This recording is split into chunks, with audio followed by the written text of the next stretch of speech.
Allez, on va enchaîner maintenant, messieurs, si vous le voulez bien, avec la course des plus jeunes, celle des mini-verts, 65 et 50 cm3. Alors, ils sont 14 pilotes inscrits sur cette ligne de départ. On les voit déjà en train de s'apprêter.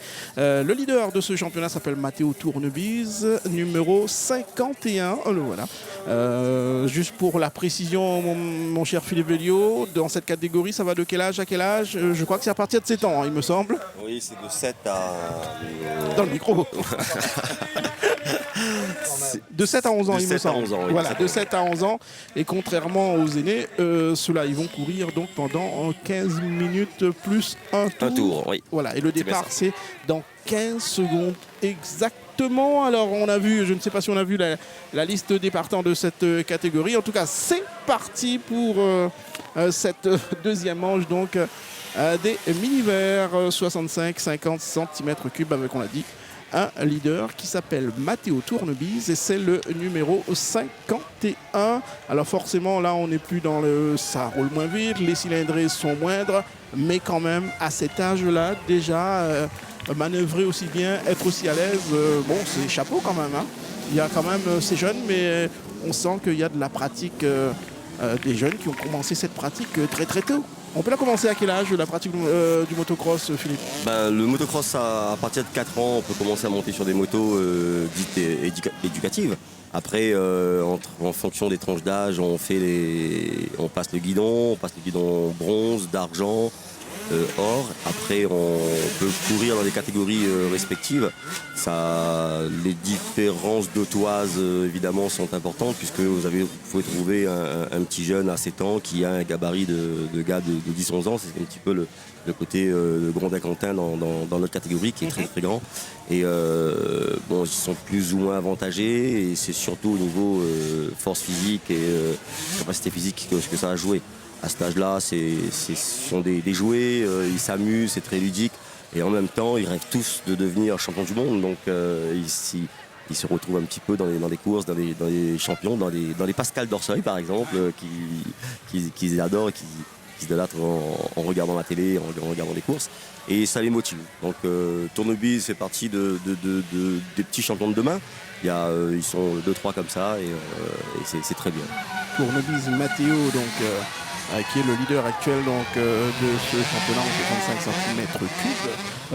André Bébaud qui dit jeune dit généralement fougueux. Forcément, ces marins-là, une fois qu'ils ont enclenché la première et qu'ils enchaînent la deuxième, la troisième, vont toujours chercher à aller vite. Est-ce qu'à des moments, il ne faut pas... Comment essayer de freiner un peu les ardeurs pour éviter qu'ils se plantent un petit peu, quoi. Oui, alors, est-ce que c'est compliqué à le faire? Oui, c'est sûr. Ces jeunes, bon, c'est vrai qu'ils sont fougueux, mais derrière, en général, il y a les parents. Après, si on prend un cas spécial, on va dire, si on veut parler de Xavier Casal, bon, il avait un gars comme Pascal qui, au départ, quand il a commencé, était avec lui et qui lui a donné les bonnes bases. Le problème aujourd'hui, c'est que quand les jeunes commencent, souvent, ils n'ont pas de base. Donc, ils se font mal ou ils font des choses de travers. Le problème, à mon avis, il faudrait que ces gamins-là, que les parents aillent voir quelqu'un de spécialiste, quelqu'un qui va vite et qui a un peu de technique et pour apprendre aux gamins justement les règles primordiales de sécurité, de vitesse, de placement sur la moto, de freinage, etc. Parce que c'est là qu'ils font souvent des bêtises. Et oui, effectivement, l'importance de l'entourage, l'importance de l'encadrement et surtout l'apprentissage des règles élémentaires, car nous sommes dans une catégorie d'âge où, mon cher Philippe, on ne va pas constamment pousser le gamin à aller plus vite qu'il ne le faut. Oui, bien sûr, les parents sont là pour, au départ, faire commencer les enfants à jouer moto, comme dirait dans le jargon. Après, il faut, au niveau de la ligue, effectivement, il y a eu un gros boulot au niveau éducatif pour toute la pédagogie moto. Aujourd'hui, il y a des formateurs, donc ce sont les champions d'aujourd'hui, en l'occurrence Pascal par exemple, Alex Chanmanan, moi-même, donc nous avons suivi des cours pour pouvoir être brevet fédéral et aider ces petits jeunes à avoir de bonnes bases, de telle façon qu'ils aillent plus vite que nous demain, qu'ils fassent pas mal et qu'ils continuent à faire leur sport le plus loin possible. Aujourd'hui, la Ligue réunionnaise a fait un boulot. Je pense que Patrice Payet, qui est le nouveau président, va continuer ce travail parce que c'est une bonne chose pour la génération qui monte. Et à Réunion Première, nous sommes très contents d'être présents aujourd'hui sur cette manifestation pour aider encore une fois à la promotion donc, de cette discipline et montrer eh bien, que le motocross, André, peut aussi se pratiquer dès le plus jeune âge, 7 ans. Et comme vous le disiez tout à l'heure, il faut que ce soit bien encadré et il faut que les règles élémentaires soient respectées. Exact, tout à fait. C'est le B à bas parce que bon, sinon, comme je vous le disais, bon, on part un peu dans toutes les directions et on fait des bêtises, on se fait mal. Donc il vaut mieux avoir quelqu'un de pédagogue qui a de la technique et qui apprenne aux gamins vraiment ce qu'il faut faire et ce qu'il ne faut pas faire. Ah oui, car il y a encore des parents, on l'imagine, qui pensent que eh bien, le motocross, on est sur une moto, il y a un moteur, c'est chaud, qui pensent que le motocross est peut-être encore un sport un peu dangereux peut-être. Hein. Que répondez-vous à ceux qui ont encore, mon cher Philippe, cette idée du motocross, sport dangereux? C'est sûr que c'est un peu plus risqué que de jouer au football ou de lancer la danse classique, comme dit ou la danse classique ou bien la pétanque. Mais vous avez vu, tous ces gamins, ils sont équipés des pieds à la tête. Ils ont des bottes, ils ont des genouillères qui ne se voient pas, qui sont sous le pantalon et le maillot. Ils ont des gants, des protections, des dorsales. Donc il y a un coup d'équipement, c'est vrai. Mais quand on refait de la moto, eh bien, il faut s'équiper pour de telle façon qu'on puisse en faire longtemps. Et on passe blessant. Donc les parents, ils ont cette prérogative-là et ils le respectent. Ils savent très bien qu'il faut protéger l'enfant. Donc, et puis à un moment donné, quand on sent que l'enfant a envie de continuer parce qu'il aime ce sport, eh ben, il faut passer la main. Il faut avoir le courage, le cran de passer la main à quelqu'un qui sait apprendre, quelqu'un qui a plus de pédagogie que soi. Et même si on est parent et qu'on est sûr, on sera plus prudent avec son enfant. Après, c'est une question de volonté, quoi. Si l'enfant veut progresser, il progressera. Et puis, c'est risqué. Oui, enfin, je dirais plus risqué que la danse classique. Oui, c'est vrai. Voilà, protection maximale donc chez ces jeunes pilotes, avec bien sûr pour diminuer les risques de chute et les risques des grosses chutes en tout cas. Ouais, chacun roule à sa main, voilà, c'est ça. En fonction des niveaux, ils se font plaisir, ils sont là, c'est une journée moto, ils viennent passer une bonne journée, ils se baladent entre copains. Après, dans le parc fermé, on dirait des gamins qui font pas de moto, on dirait des gamins qui jouent à autre chose et ça commence comme ça. Et on retrouve après des champions comme Xavier Casal qui aujourd'hui évolue en métropole et qui évolue très bien. Donc il a commencé comme ça aussi, il s'est fait plaisir comme ça avec ses copains. André, passage obligé pour reprendre l'exemple pour devenir un grand champion comme Pascal Lorseuil, comme Guillaume Baïf ou les autres. C'est un passage obligé, ces petites catégories-là? Non, pas obligé, parce que bon, quand on voit Pascal, Pascal il a commencé tard, Guillaume il a commencé très tôt. C'est pas obligé, mais c'est vrai que si on commence plus tard, il y a plus de boulot, il faudrait plus de volonté et il faut bosser, quoi. Il y a du boulot en motocross, on ne dirait pas comme ça, mais c'est très très très physique. Et je peux vous garantir que quelqu'un comme Pascal, c'est un rock, quoi. Hein. Il a des muscles là où il faut pour la moto. Et c'est un gros boulot d'être devant. Là. Il faut pas croire qu'on se promène en moto, c'est pas vrai. Et là, on le voit quand même, ça roule de façon très prudente.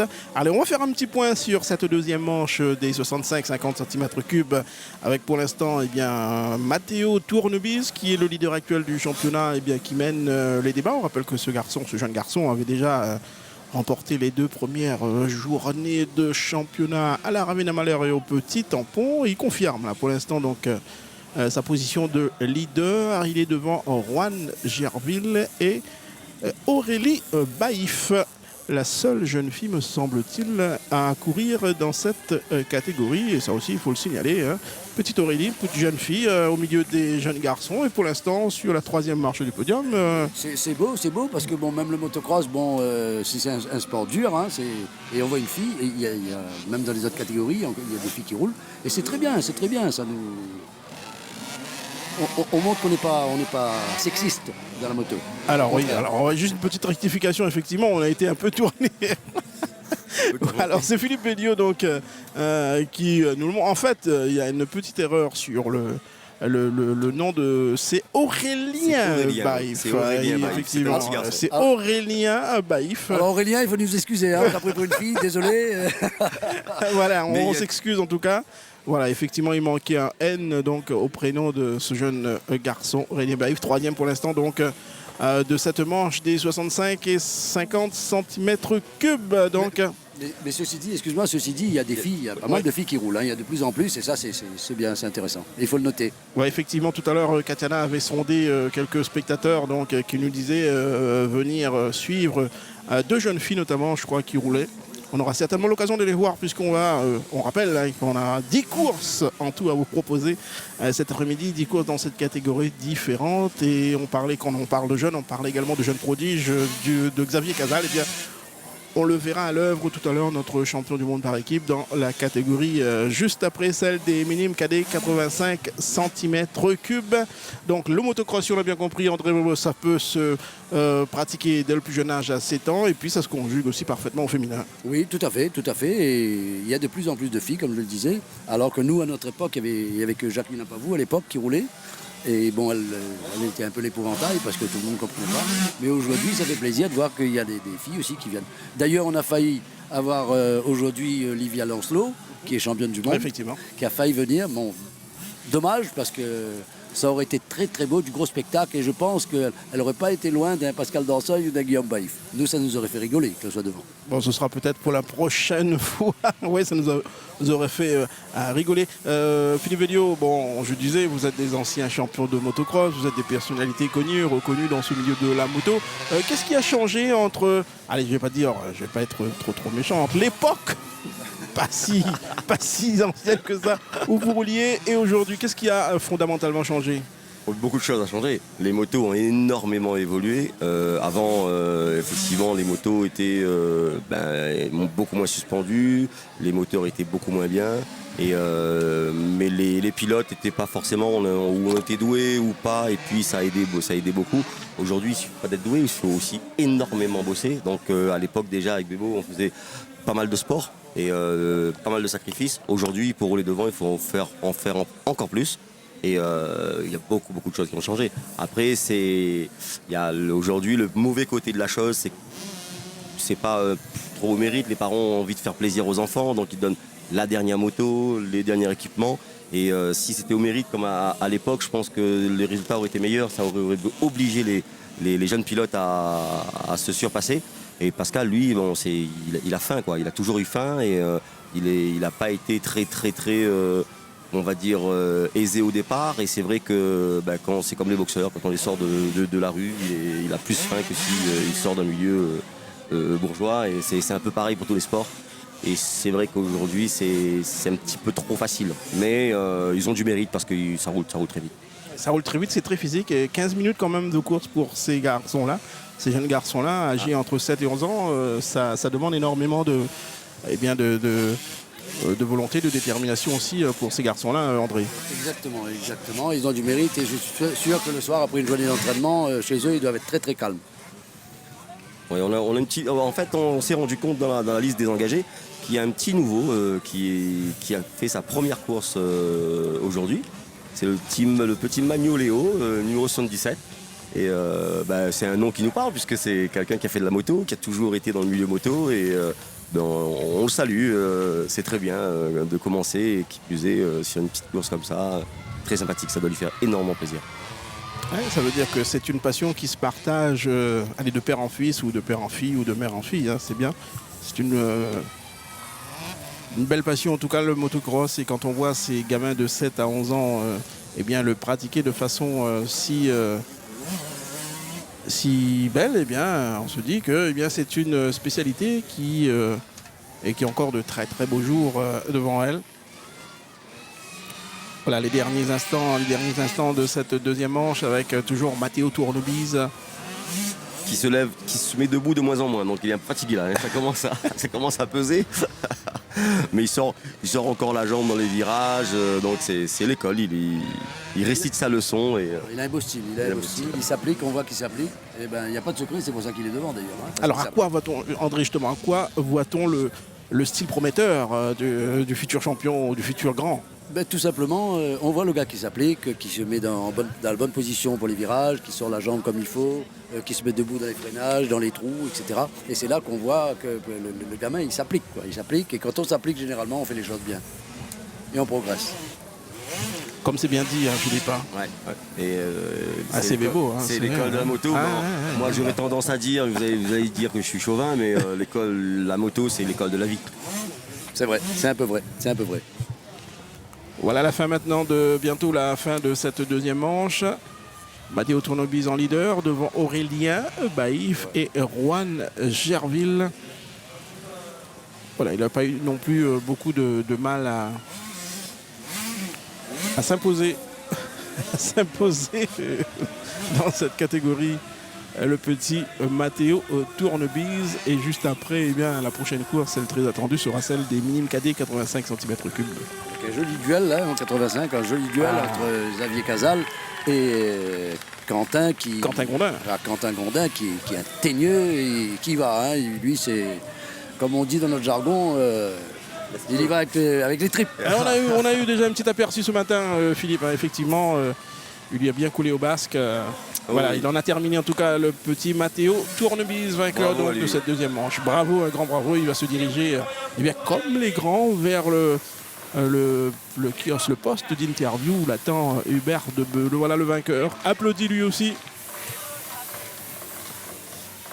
par les nombreux spectateurs qui sont venus aujourd'hui aux abords du circuit Lisette d'Orseuil pour suivre et vivre à fond cette troisième manche du championnat régional de motocross. Vous avez vu, il est tout petit, Matteo. Hein. C'est un petit gabarit. On a l'impression avec la caméra qu'il a sur le casque que la caméra enfonce sa tête et il fait perdre son coup. C'est mignon tout plein. Ouais, le classement final de cette catégorie. Matteo Tournebise, Aurélien Baïf, Juan Gerfield, Michael Grandin et Baptiste Jani pour le top 5. Voilà, bravo en tout cas à ces marmailles. Et on va attendre certainement une petite réaction de ce marmaille là, de ce Matteo Tournebise.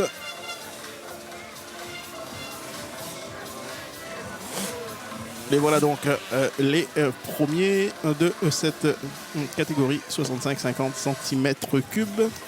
Et on le voit également sur ces images, Philippe Véliot, le spectacle est sur la piste, sur le circuit. Le spectacle est également aux abords du circuit. Comment expliquer que le motocross reste attractif, toujours énormément de monde aux abords des pistes. Ça reste un sport très très populaire, très attractif. Le Réunionnais, il aime le sport mécanique, donc là, il y a le côté mécanique, c'est vrai. On aime jouer dans la terre, tout petit, donc c'est un petit peu le propre des enfants, quels qu'ils sont. Et là, ils viennent s'amuser entre copains, ils jouent dans la terre. Et regardez-les, donc ils sont très disciplinés, ils se félicitent, ils se congratulent. Mais il y a quand même de la rivalité, donc on voit les premiers de la catégorie. Donc il y a le 94 qui est là, le 44 Gondin Michael, il y a le petit Kawa. Voilà. Ah ça y est. Matteo Tournebise, vainqueur de cette manche. Au micro d'Hubert Debeu, notre collègue de la radio. Eh oui, Matteo qui vient d'enlever son casque. Il a même une caméra sur le casque. Ça sert à quoi? C'est pour filmer et au moins on peut regarder tout, on peut analyser la piste. Tu analyses déjà les courses à ton âge. Comment tu analyses cette deuxième manche? Je trouve qu'elle était super bien. Le terrain n'était pas glissant. Merci à toute l'officielle d'avoir fait tout ça pour le terrain. Il y a de la concurrence là dans votre catégorie? Oui, il y a des 65, 50 et je me suis bien amusée. Tu fais du motocross depuis combien de temps? 5 ans. Qu'est-ce qui t'a intéressé dans ce sport? Au tampon, quand j'étais petit, je partais aller voir une course et ça m'a donné envie d'aller faire la moto. Tu regrettes pas? Non. Là, tu espères la victoire là, dans la dernière manche? Oui. On ne sait jamais rien. Tout peut se passer. Tu es motivé en tout cas? Oui.